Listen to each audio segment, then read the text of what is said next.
time. There we go. Yeah. Okay, let me get some music. Let people get in for a minute. Do some different sound. Rock Angel.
All right, thank you for joining us. This is a special edition, so we have some special music for you. It's a special edition of Bishop Brothers joining. How you doing, Bishop G, in the sunny state of Washington? How you doing, brother? Oh well, it ain't too sunny up here. You know that song "Ain't No Sunshine"? I think they were in Washington when they wrote that. Oh man, because it's always gone. I'll tell you that. We're doing okay up here. We got some external stressors up here. Coronavirus and all that. Yeah. But I'm healthy. We're here. Just washing my hands a little more. Amen. There he is on the screen again. For real soon. Sooner than we thought. This is Pastor Edmund Baker Jr. Amen. We thank God for him, and we appreciate him being on the show tonight in this special edition of Bishop Brothers. And we have a very heavy topic to talk about. I think it's very important. To give you the background, I seen his post from last night about what his daughter experienced. I'm let him tell him what his daughter experienced yesterday or the day before in school, and I was very moved by it. So we connected up, and I talked to Bishop G, and I said, we're going to bring this on the show tonight and talk about this. And we really got to quit being surprised by these things, understand these things are still happening. It's true. And maybe we can have a conversation tonight about, what we can do to make a difference. So Pastor Baker, in your own way, you mind, we thank you for sharing this story with us. And so we can have a little conversation about 30 minutes. Then we can see if we can grow from it and learn from it and move past it. Well, not move past it, but just learn and grow from it. Yeah. You can start whenever you. Oh, okay. Well, basically, yeah, it was yesterday. My daughter, she was at school. She's in the 8th grade, and she was in her history class. And the conversation started once I picked them up, her and her older sister from school and from track practice and stuff. And we were just riding in the car, getting ready to go get something to eat. And we were just talking. I was asking them how their day went, how was track practice and all that, And then Brooklyn, she was telling me about her day, and then she just was like, and you know what, Dad? In history class, it was the substitute teacher. She was in there filling in, and she said her teacher name, but she said she was filling in, and we were reading about slavery, and the teacher just paused, and she just started talking and saying how slavery, was everywhere. It wasn't just in America, and people in all other countries owned slaves, and and in America, you know, it wasn't, you know, back then that was just the way things were, and that was just the times, you know. And she was basically trying to minimize it and rationalize it and make excuses for it, you know. And my daughter is the only African American; she's the only black in the class, and so, you know, quite naturally, I know she was embarrassed, even though, you know, she said, you know, she was fine and all that. But of course, I know if that was me sitting in that class in the 8th grade, and I was the only African American in the class, and my teacher said something like that, you know, to try to make slavery seem like it was just a pastime, you know, or something, right. You know, then I know I would be pretty, you know, embarrassed. And it was just, you know, I know it made her feel uncomfortable big time. You know, I don't care what she told me, you know, but I know being in that moment, I know she was really uncomfortable, you know, hearing a teacher, you know, talk about slavery like it wasn't a big deal, you know, and everybody had slaves, and and it, you know, it was just common, you know, and so that kind of, you know, rubbed me the wrong way, you know, and I was like, man, I need to address this because, you know, apparently that lady, you know, doesn't realize, you know, the seriousness, you know, of slavery and how it still, you know, affects us to this day. You know, and so my daughter, you know, she was, you know, Dad, you don't have to say nothing. It's all right, you know. But of course, you know, I know she didn't want me to, you know, say nothing because she didn't want to feel out, you know, whatever when she had to go back to school or whatever. But I was like, nah, this needs to be addressed, you know. Right. And so I just, you know, kind of exposed it, you know, and shed some light on the situation. So what was the thing? So what was the thing that some of the points that the teacher was like what were some of the things that she was saying? I call them tropes and basically lies that she was trying to say about slavery. You know, nothing wrong to talk about slavery because obviously it happened. But what was what did your daughter share with you that she was actually saying of what slavery was or was not? Well, this was the thing.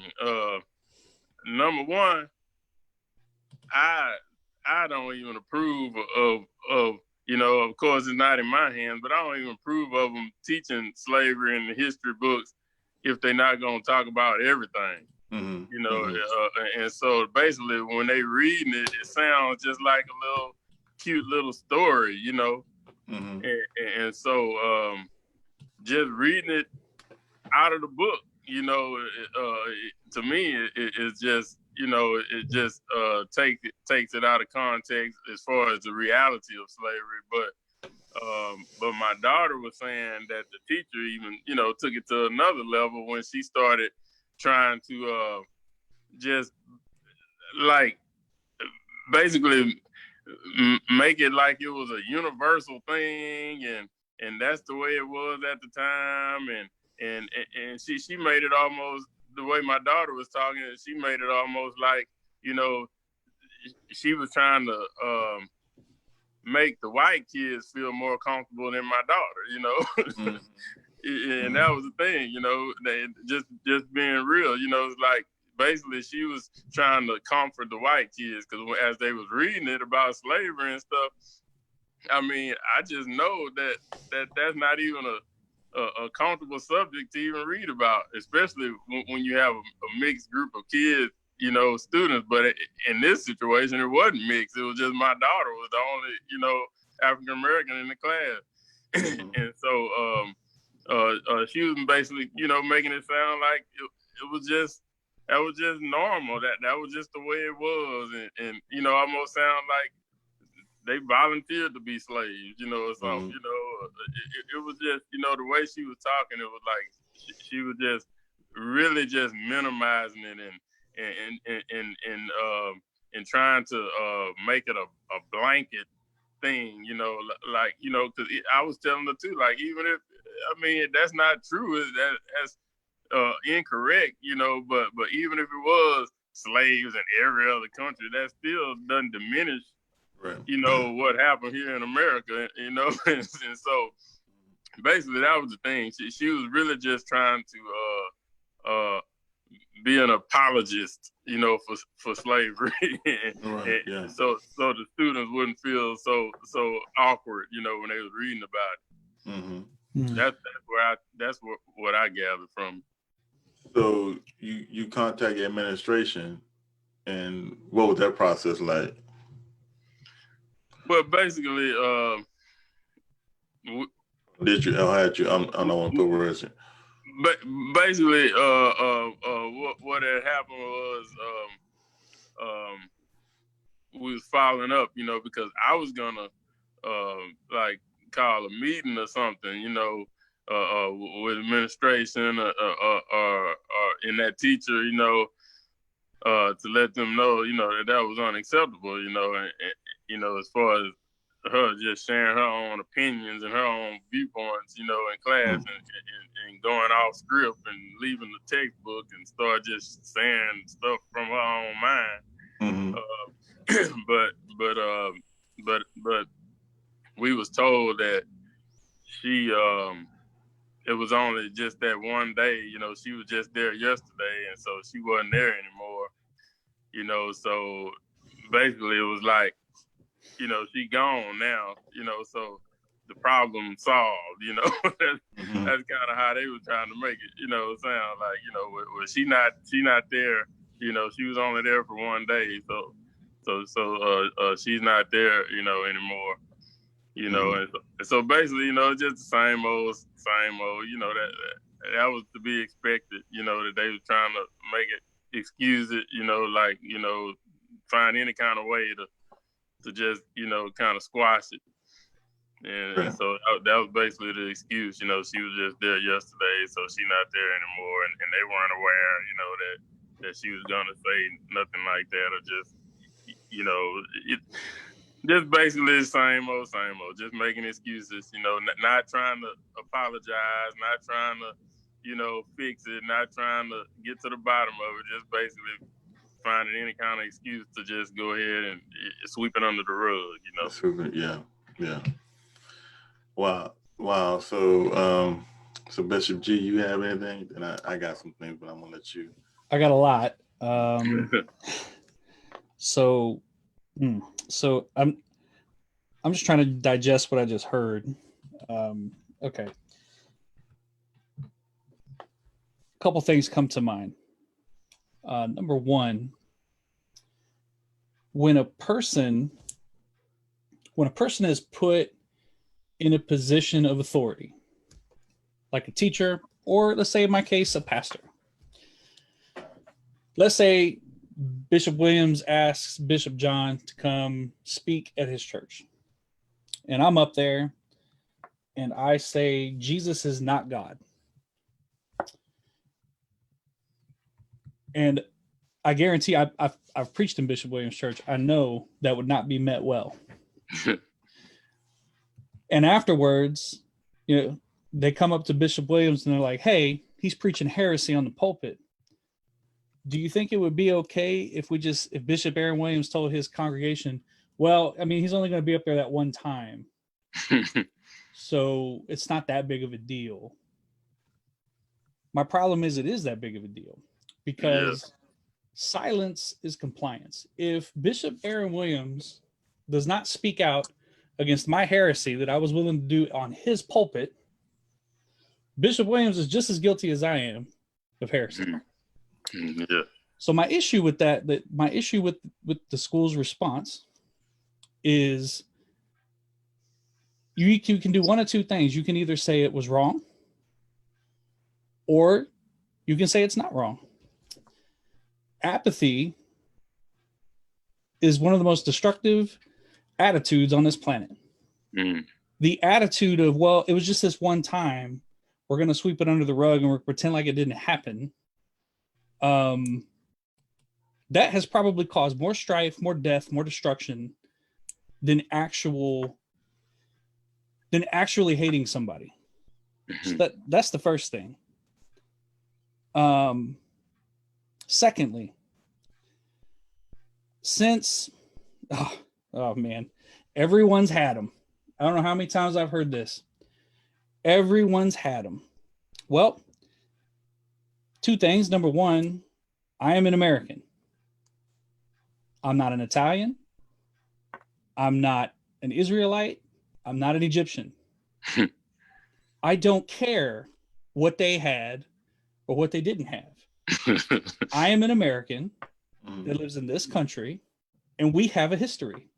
Some of it's good, some of it is not, but it's all mine. Mm-hmm.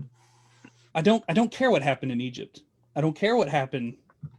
I'm not trying to build those countries and build a better tomorrow for Egypt. I'm trying to build a better tomorrow for us here. Yeah. So it's great. There's still slavery in the world today. I don't care. I do care. But I don't care if that's going to be your excuse as to why you're going to legitimize something that is so horrific. Yeah. And since we're on the subject of history, since apparently substitute teachers in this district don't understand history, I have 4 degrees, and I'd be more than happy to give a history lesson tonight. Let's talk about, because this is another one I always hear. The Civil War was not fought over slavery. The Civil War was fought over states' rights. Okay. Yeah. Let me tell you something. In every state that left the Union, guess what all of those declarations have in common? They all cite slavery as a reason for leaving the Union. So don't tell me it had nothing to do with slavery.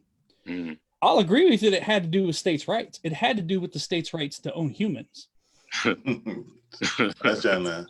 So, well, you got me on one tonight. Oh man. Okay. So let's talk about, since this happened in Texas, we'll keep it close to home. Let's talk about Texas's declaration. Okay. So Texas wrote a declaration before it left the Union for the Confederacy. I'm going to cite to you 2 paragraphs. And I want, and anybody who's listening tonight, I would love, after I cite this, for you to explain to me how slavery had nothing to do with this and how it's not that big of a deal. Let's read. Paragraph 1. Texas abandoned her separate national existence and consented to become one of the federated states to promote her welfare, ensure domestic tranquility, and secure more substantially the blessings of peace and liberty to her people. Sounds really good right now, right? Here we go. She was received into this confederacy with her own constitution under the guarantee of federal constitution and the compact of annexation that she should enjoy these blessings. What are those blessings? She received as a commonwealth holding, maintaining, and protecting the institution known as Negro slavery.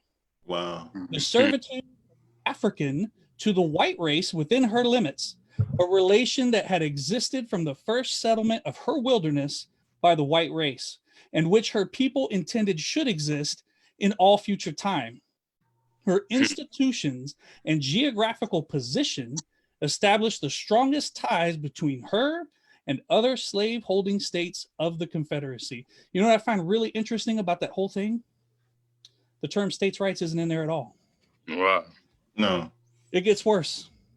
This part, it hurts to say. I can just feel myself getting angry. In all the non-slave holding states, in violation of that good faith and comity which should exist between entirely distinct nations, the people have formed themselves into great sectional party, now strong enough in numbers to control the affairs of each of these states, based upon the unnatural feeling of hostility to these southern states and their beneficent and patriarchal system of African slavery, proclaiming the debasing doctrine of the equality of all men, irrespective of race or color, a doctrine at war with nature, in opposition to the experience of mankind, and in violation of the plainest revelations of divine law. They demand the abolition of slavery throughout the Confederacy, the recognition of political equality between the white and the Negro race, and allow their determination to press on their crusade against us so long as a Negro slave remains in these states. Wow. Do not tell me slavery had nothing to do with the Civil War. Do not tell me slavery was not that big of a deal. Do you understand it? Listen to the words coming out of these people's mouths. Yeah. They're saying that the equality of men is in direct opposition to mankind, in a violation of divine law. That is supremacist culture. Yes. If you were to go to any white supremacist website today, you would see those words. You would see things like that all over the site. So explain to me how, one, it's not that big of a deal, because I could take pieces out of this, and there are people that still believe this today. Yeah. Explain to me why we should just gloss over this. Well, I'll tell you why. I'll tell you why people that look like me gloss over this. You ready? It's uncomfortable. That's the bottom line. It's uncomfortable to be told that people that look like you enslave people that look like them. It's uncomfortable. And it should. Now, I'll say this. Never, ever, ever has any black person ever held me accountable for slavery. That's Never. right. Thank you. No one Thank has you. ever come to me and said, it's your fault that my people suffered under the bondage of slavery. Your fault. No one has ever said that to me. And I know that. I know it wasn't me. But I also understand that it happened. And as a person that was born in this country, it is a part of our history. It's a part we have to own. And we have to own the future consequences of those actions. One of which we're sitting here talking about right now. The glossing over of history for the sake of people's feelings. Well, I'll tell you what this show's taught me, Pastor Baker. It's taught me, if you want friends, get a puppy. Because I'm gonna tell you right now, I don't do this to be people's friends. I don't do this to hurt people. But I'm not going to sit here and have somebody just say a lie and not stand up to it. Pastor Baker, I own guns. Oh yeah. I'm a Southern boy to the core. Yeah. I like fried chicken. I like hunting. I got guns. Yeah. But what does that got to do with this? Nothing. Because this is wrong. And me and Bishop Aaron don't agree on everything, and that's okay. But you know what we do agree on? The truth. Yeah. And this is a lie. And whoever that person was, you're disgusting. That's disgusting. Yeah. The last thing I'll say is I'm actually very floored with how the school reacted. It's unacceptable. I guess I shouldn't be, but I don't know. Maybe I'm a little more hopeful than most. I'd like to think that there's enough of us out here that are owning our history for what it is and building from it. I don't hold to any of those things that were said in that statement, but I was born in Texas. Yeah. I don't hold to any of that, right? Because that may have been who Texas was, but that's not who I am. Yeah. Right? And if we can just, instead of being afraid of it or being uncomfortable, you should talk about this stuff. You need to get comfortable being uncomfortable. Yeah. You have to get to a point where you can look at your history and accept all of it. War of Independence, awesome. The people who died to make this country the country it was, I left pieces of me in foreign countries. Don't come at me with that. Yeah. But I speak like this because I believe in this country. I believe in what it can be. But I'm not going to be silent. And I'm not going to just go along with the status quo. I'm sorry. Well, no, I'm not sorry. I'm not sorry. I'm not going to apologize for the truth. And it's written down in your documents. You go to texas.gov right now and look up the same thing I'm looking at. It's history. It's a fact. Yeah. It happened.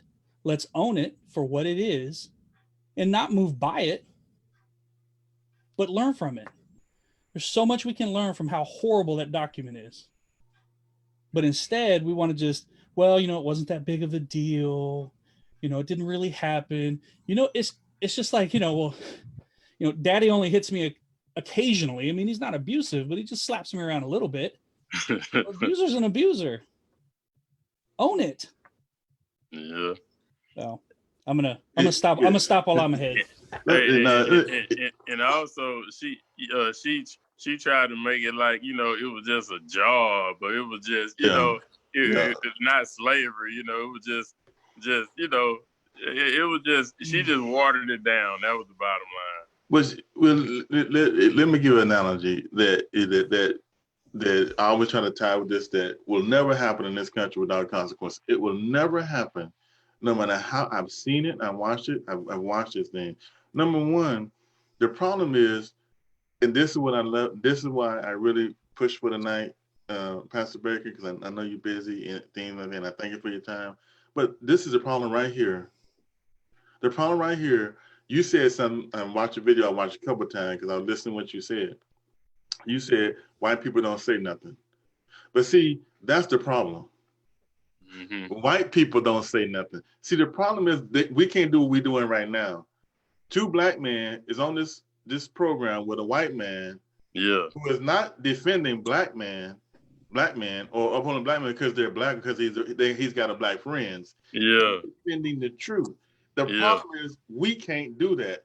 White people, they the one need to step up, because you should step up for it because it's wrong, not because of anything, because of that. But see, white people in this situation, they're silent and always make it a black problem. No, it is an American problem because of fragility. And I always equate it to this. You take this same scenario, and if they stand about the Holocaust, don't cut me off now. Don't cut it off now. Don't get off. Turn it off. I see it. They're dropping it. If they talk about the Holocaust, if that Jewish girl in your same scenario would tell her daddy that, oh, you know, killing 6 million Jews was nothing. You know, Hitler was just a bad man. Lots of countries have killed Jews. Why is it a big deal? Jews. I guarantee you that school wouldn't have said, Pastor Baker, oh, she's gone. That school would have called her in. That school would have made her write a report. That school would have called all the kids. I'm a teacher. I do this every day. That teacher would have to write a report. Every kid in that class that heard that she said, and got no, but y'all silent now. All the Jews, they would have to write. This teacher say that Jewish life doesn't matter. That killing 6 million dudes. Killing 6 million dudes. If it's the same scenario, it would have been a full-scale investigation. If it would have came out, she would have got due process. She would not be on no campus within that district anymore. I guarantee you, and it wouldn't have been acceptable to say to Dad, Mr. Bernstein, whatever, that, oh, well, she's gone. So she wasn't a teacher record, so she's gone. That is unacceptable, and it's because of, see, we had a place where we that horror is okay to talk about, but we can't deal with the horror because of white fragility.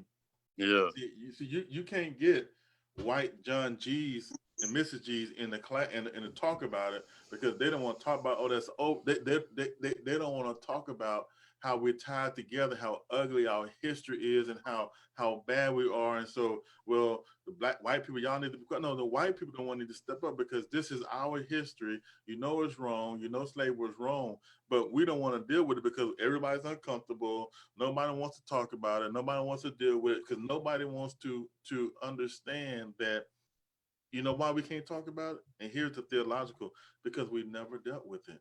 We have not repented. I ain't got nobody now, y'all gone on me. Like, we have not repented of that sin, because we have not repaired the national crisis and the national horror that was. Look, Bishop G, you said something important. Here's what, when you talk about this stuff, slavery is not an individual thing. It was an American institution. It is a national.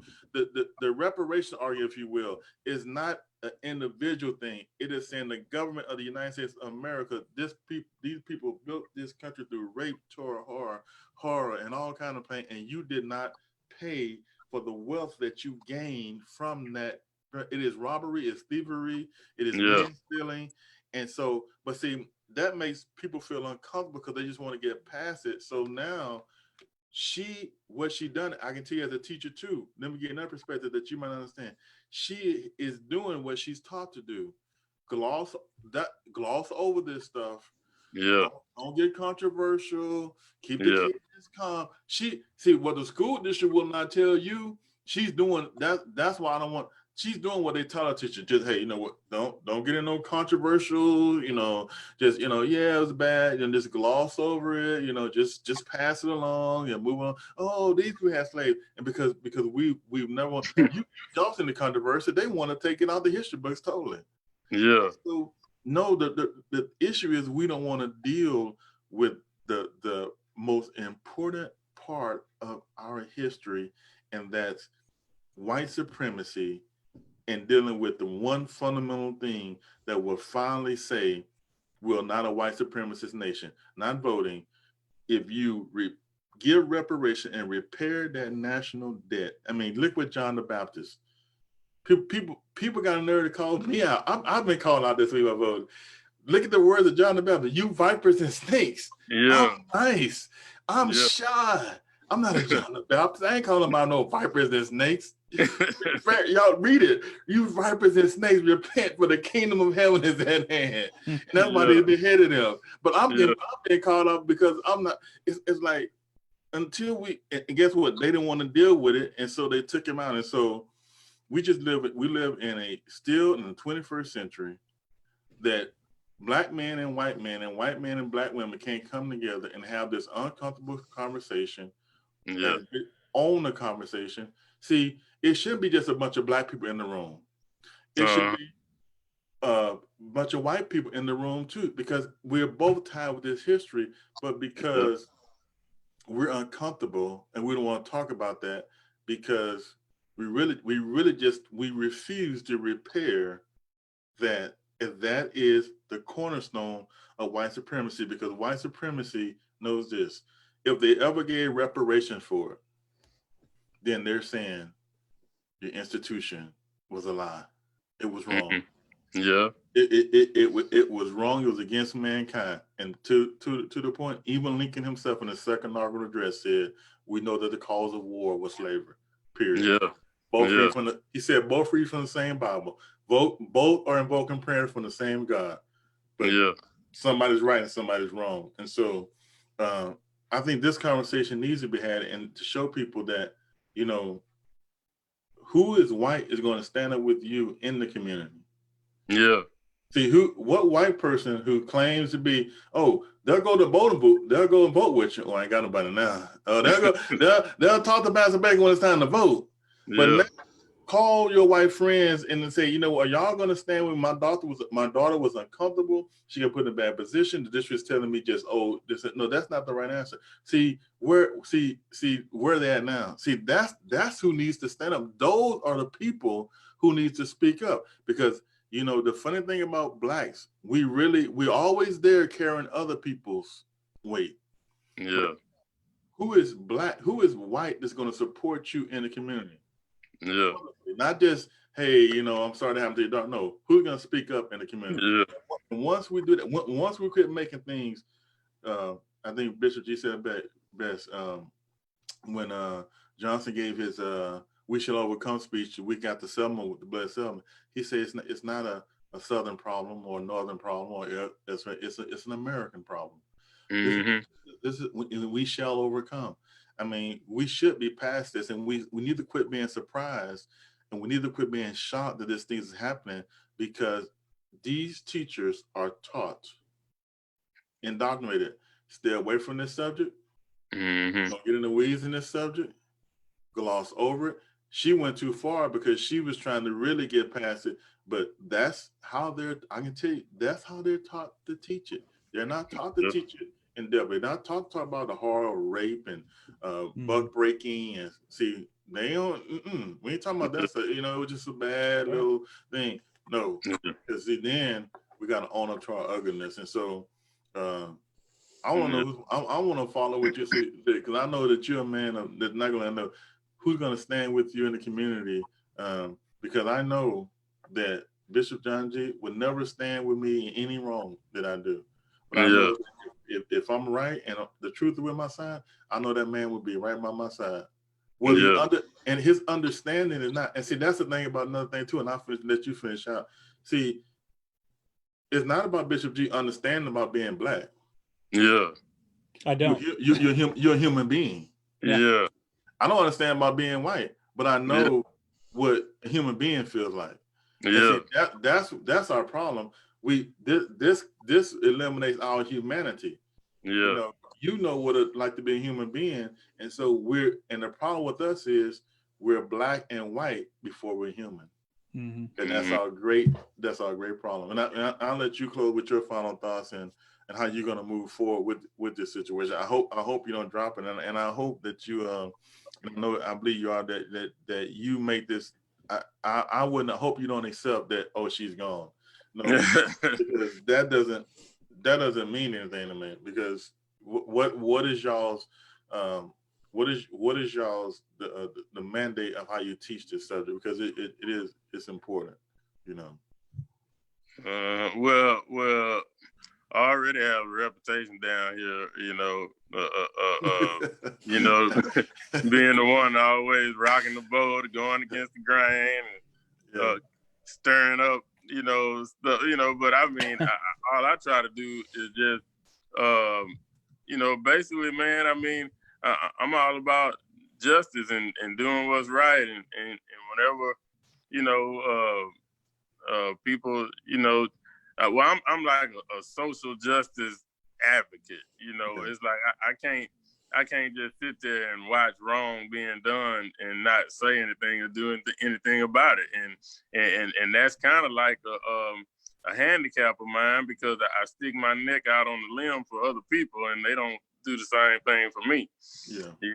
But I can't help it, man. I mean, especially when you have, compassion. And that's the key word. If you have compassion, it doesn't matter what color you are, you're going to understand where we coming from. And like you were saying, I know they already taught and because the main thing is it's like they on automatic. It's like they taught to dismiss it and deny it and automatically get on the offensive, and the defensive, automatically, it's just automatically they don't even try to entertain the thought of actually having dialogue and talking about it and seeing, what kind of solutions we can come up with.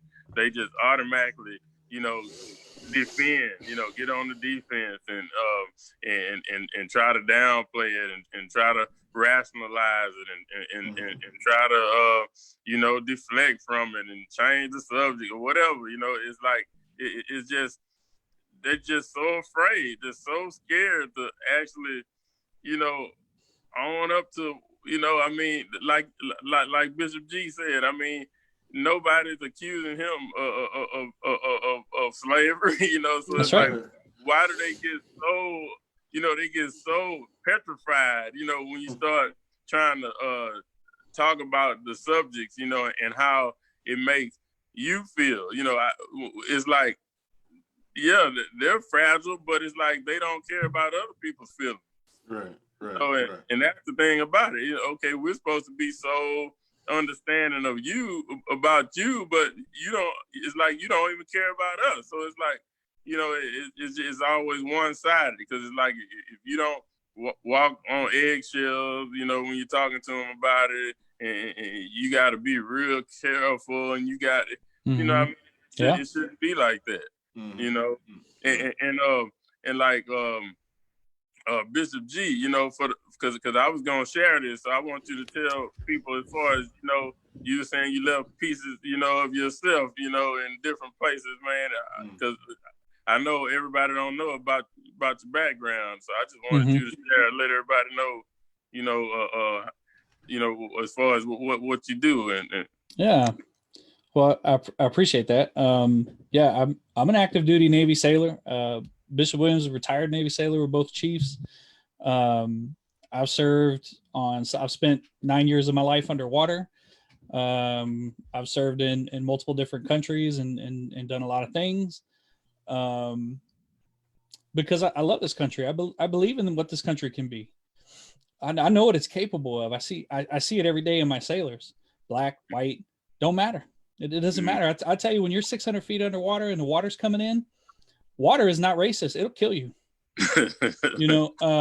It just don't matter. So I see every day at work what we're capable of being as a unified nation who can own its past and move on, in a spirit of brotherhood, taking hand, interlocked. Yeah.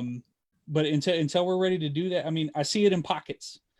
I see it in the Navy. I see it, in places. But until we can do that as a nation, we're going to struggle with this.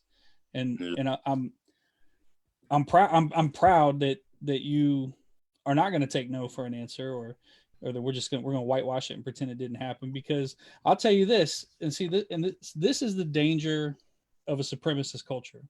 So a lot of people don't realize is, did you know the KKK exists in Ireland? What? Yeah, the KKK exists in Ireland. Do you know who they burn crosses on? You know whose yards they burn crosses on? No. Irish Catholics.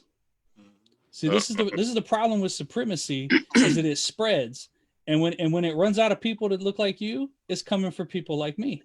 Yeah. So if you don't understand that it's an infection, that eventually it's going to find something to be supremacist over. Right now, over here, in pockets, it's about black and white. Well, I'll tell you, in Ireland, in Northern Ireland, they burn crosses because they're not English. Wow. Right. So that's what happens when we're silent and we don't want to unify and we just want to deal with our own, and well, that's your problem, not mine. That's why Scripture calls for unity. We are nothing without unity. We've got to come together, but we got to come together on equal footing. Yeah. It's not about me helping you up or you helping me up. It's about us bringing each other up. Yeah. And until we're ready to do that, I'm telling you, it's a disease and it will spread. And if people out there that look like me, I'm telling you, if they can't find a color difference, they'll find a class difference. Yes. They'll find a religion difference. Yes. They will find something, and eventually you're going to be going to be in the marginalized category. Yes. And I'm telling you, because I'm telling you that I got relatives from Ireland who lived through this. So I'm telling you, it's real. It's dangerous, and if we can't unify, we are destined for that future, and I don't think any of us want that. No. Yeah, cause man, that's what I'm talking about. Cause I just wanted you to share that because you got all these fake patriots, always talking about how patriotic they are. Man, oh yeah, I love it. I love when they say all that mess, and I'm like, that's funny. I didn't see you at muster this morning. Where were you? You're talking about you willing to go die for the country. Well, I was there. I was there at 5:30 in the morning for PT. You weren't there. I don't remember. Okay, being a patriot and not standing up for the Pledge of Allegiance, standing for a song. Anybody can do that. That's not a patriot. A patriot is, and what I like about, another thing that this argument with this man we have in office right now, I'm gonna go on name because we want to make sure we just Bishop G's military. Look, this stuff didn't show up because when he got here. I mean, this narrative. God no. That's this narrative that and this is what people are so mad at me about, because they think they tied the butt. This narrative that just because you removed him, this stuff been here for over 400 years. Yeah. We're black people, or don't fear that, man. We want to change white supremacy, and the nation should want to change white supremacy. You need to eradicate white supremacy. What that person who did was it? Maybe she didn't know it, but this is what white supremacy does. It whitewashes things to make it look, it wasn't that bad. That's what it is.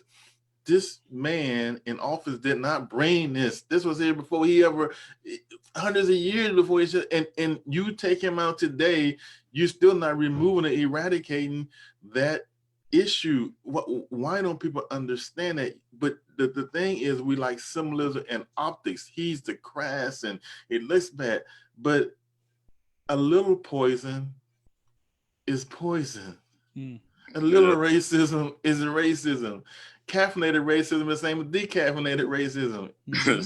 we just comfortable feeling good, but no, we have to eradicate white supremacy. White supremacy is why we hadn't paid reparations yet, not the man in office.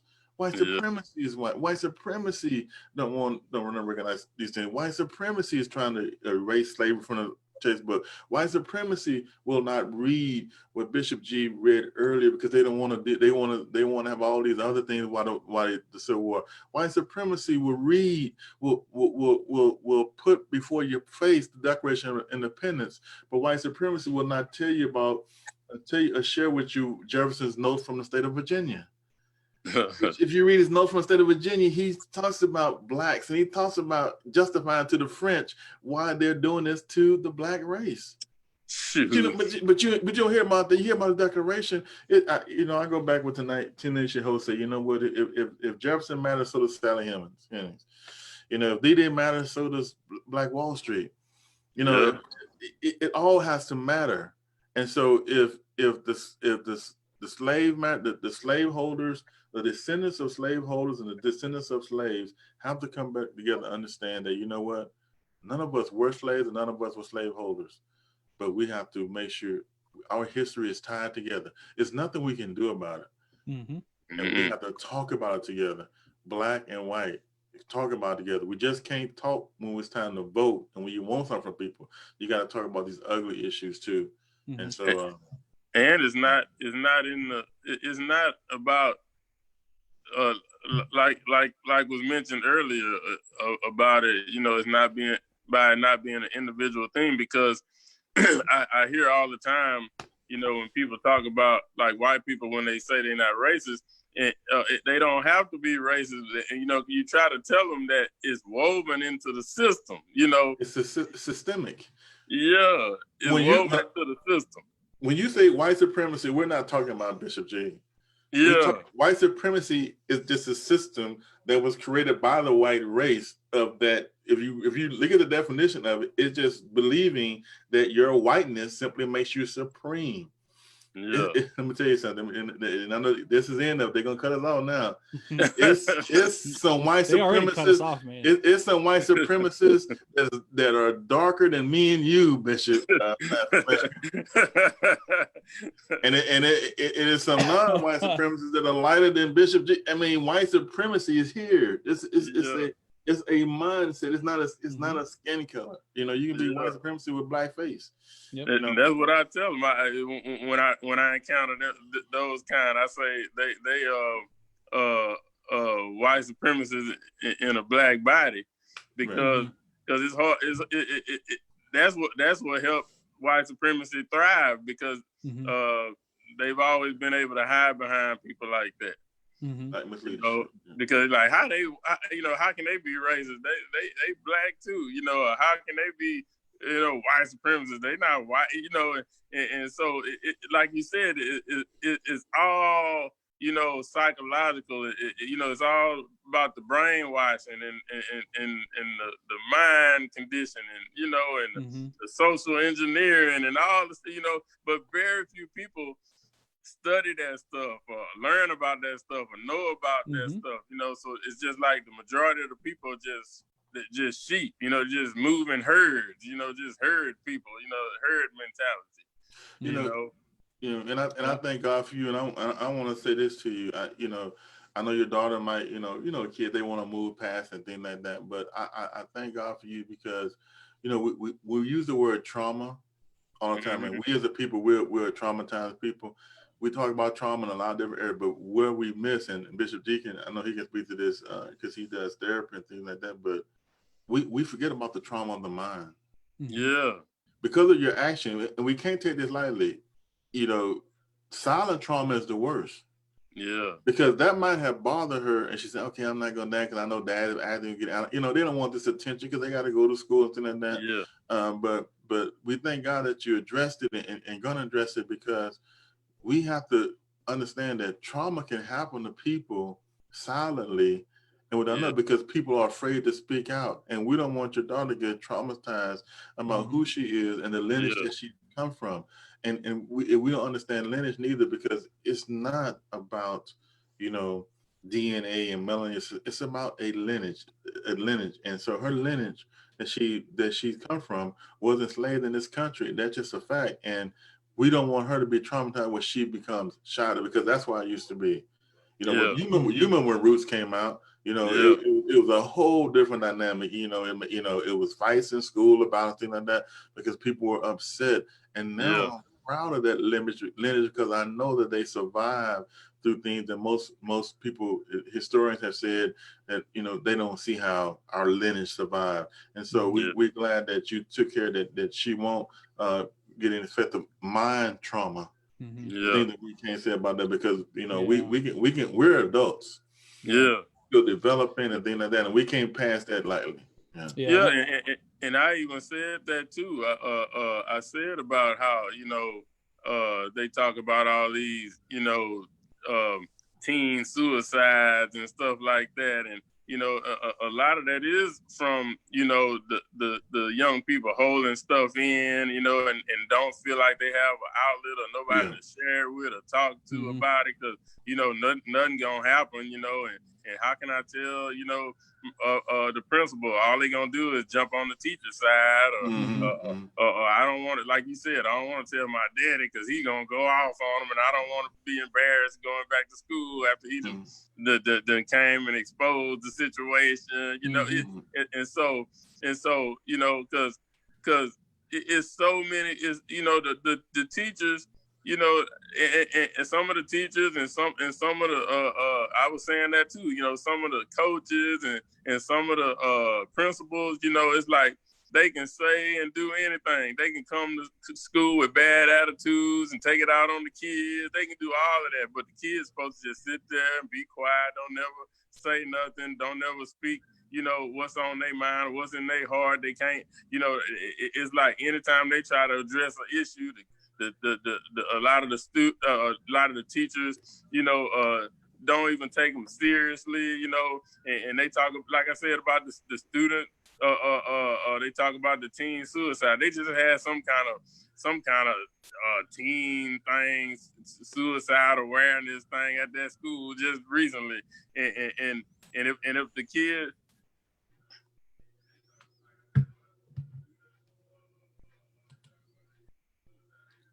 What happened? I think we lost him. You lost him, huh? He must have hit but maybe he'll come back. Wow, that's a good conversation. What you was gonna say something before he I was kind of hoping he'd be on when I said it, but you know, you can always come back and replay it. You know, I believe the daughter that was affected was Brooklyn. And really, I kind of want to address her. Brooklyn, I'm very sorry that you had to sit there and hear that. And I want to tell you that for every person that was in that room that wouldn't stand with you, we do exist. We're out here. I stand with you. I'm very sorry you had to deal with that.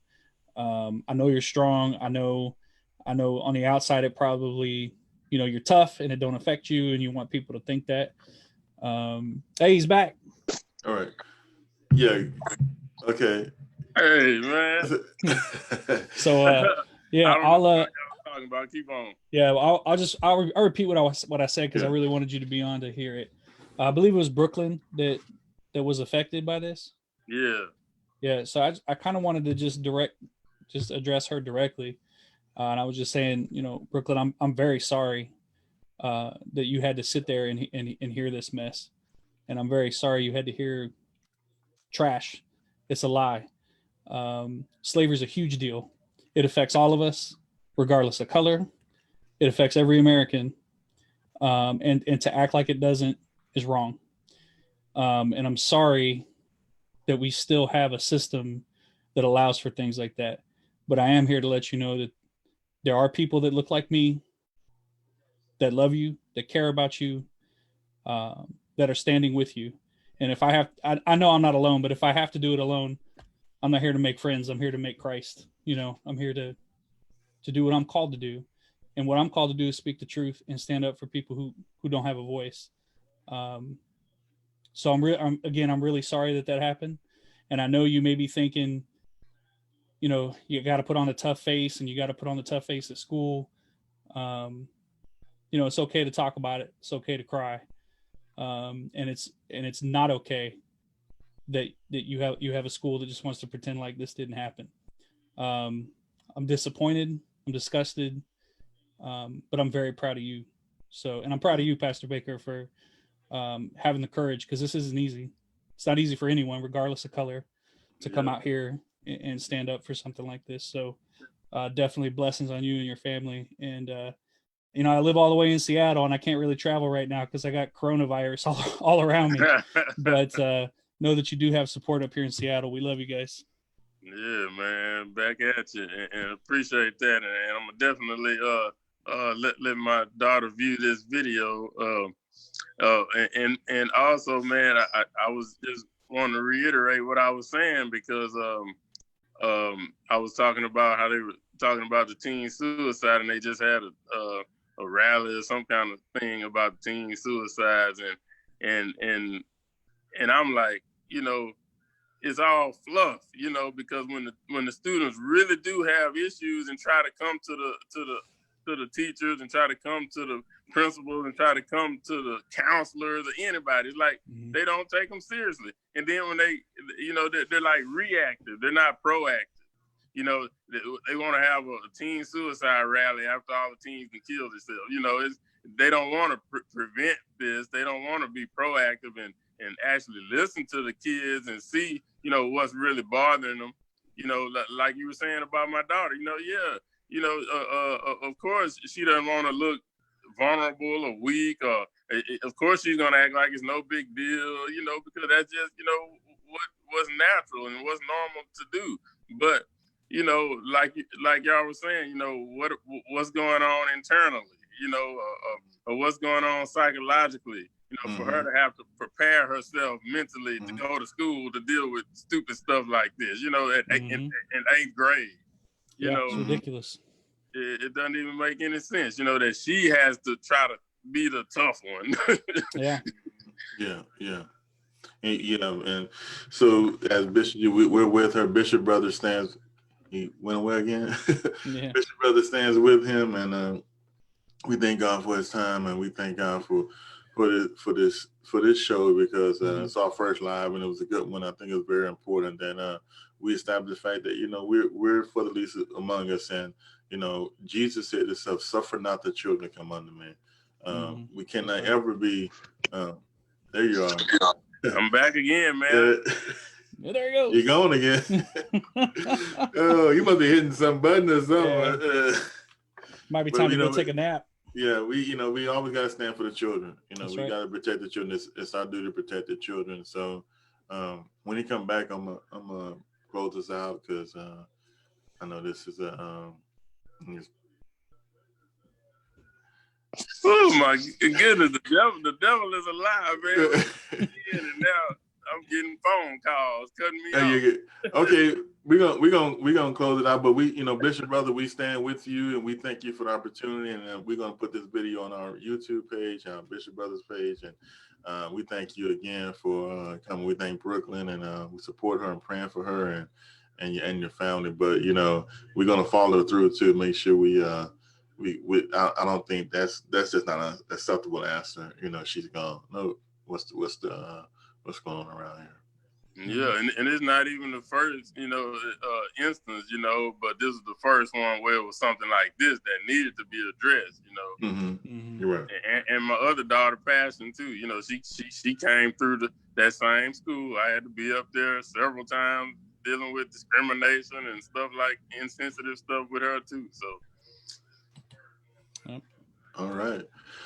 God bless you, and we thank you, and we're gonna check out, but we appreciate you and we love you, and I thank you for letting us take your time in the last minute time and putting this thing together. But I think it was worth it, and I think people can see that, you know, it's real, and we got to make sure that we are always taking care of our children and making sure that we understand that our society needs truth tellers.